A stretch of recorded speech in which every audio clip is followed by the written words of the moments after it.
ఆడు మన కుటుంబాలని, మనల్ని, మన పిల్లల్ని అల్లరపాలు చేసి రకరకాల రోగాలకి, రకరకాల మరణానికి వాడు దారి తీస్తూ ఉంటాడు.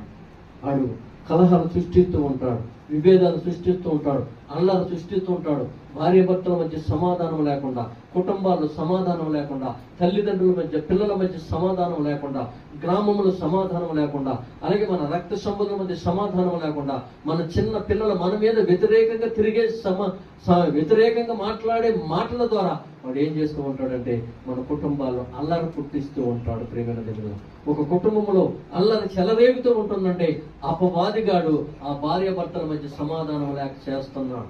దేవునికి స్తోత్రం. అది మనం గ్రహించాలి. ఎందుకు మనకి శోధన వచ్చింది, ఎందుకు మనకి అల్లరి వస్తుంది, ఎందుకు మనకి గొడవలు వస్తున్నాయి అని మనము ఒకరికొకరు తెలుసుకొని, గ్రహించుకొని మనము దూరంగా ఉండాలి. దేవునికి స్తోత్రం. ప్రార్థనా పూర్వకంగా ముందుకు సాగాలి. దేవునికి స్తోత్రం. హల్లెలూయా, హల్లెలూయా.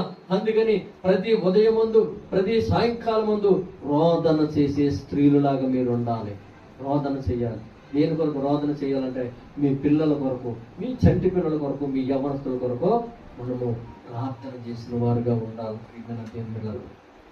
దేవునికి స్తోత్రం. హల్లెలూయా.